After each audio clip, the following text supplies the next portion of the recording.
Hi friends, welcome to చిట్టీస్ రుచులు.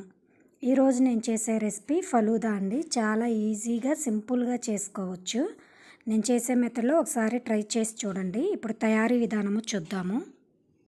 ఫస్ట్గా ఒక బౌల్ తీసుకొని వాటర్ పోసుకున్నాను. స్టవ్ మీద పెట్టుకొని దాంట్లో మనకి సన్న సేమ్యా దొరుకుతుంది కదా, ఆ సేమ్యా వేసుకొని బాయిల్ చేసుకోవాలి. ఈ విధంగా బాయిల్ చేసుకున్నాక వాటిని చల్లనీటిలో వేసుకొని సైడ్ని పెట్టుకోవాలి. అలాగే మరొక బౌల్ తీసుకొని సబ్జా గింజలు నానపెట్టుకుంటున్నానండి. చూడండి, ఈ విధంగా సబ్జా గింజలు ఒక 3 టేబుల్ స్పూన్స్ నానపెట్టుకొని ఉంచుకున్నాను సైడ్న.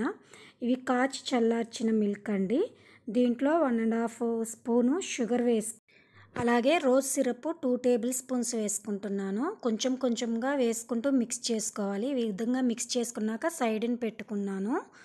చూడండి, మొత్తము ఈ విధంగా మిక్స్ చేసుకోవాలి. ఇప్పుడు మొత్తం మనము ఫలూదాకి ప్రిపేర్ చేసుకోవడానికి కాచి చల్లార్చిన పాలు, సబ్జా గింజలు, అలాగే tutti frutti, cherries, dry fruits, సేమియా రెడీగా పెట్టుకున్నాం. అలాగే ఐస్ క్రీము, అలాగే రోజ్ సిరప్ ఇవన్నీ ఉంటే మనం చాలా సింపుల్గా చేసేసుకోవచ్చండి. ఇప్పుడు మనము దాన్ని ప్రిపేర్ చేసుకుందాం ఫలూదాని. ఈ విధంగా ఒక గ్లాస్ తీసుకొని ఫస్ట్ రోజ్ సిరప్ అంతా ఈ విధంగా డెకరేట్ చేసుకోవాలి. 2 టేబుల్ స్పూన్స్ నానబెట్టిన సబ్జా గింజలు వేసుకున్నాను. అలాగే 2 టేబుల్ స్పూన్స్ సేమియా వేసుకున్నాను. అలాగే కొంచెం టూటీ ఫ్రూటీ యాడ్ చేసుకున్నా. ఇప్పుడు మనం కాచి చల్లారి పెట్టిన మిల్క్ వేసుకుంటున్నాను. చూడండి, ఈ విధంగా వేసుకున్నాక ఐస్ క్రీము 2 స్కూప్స్ వేసుకున్నాను.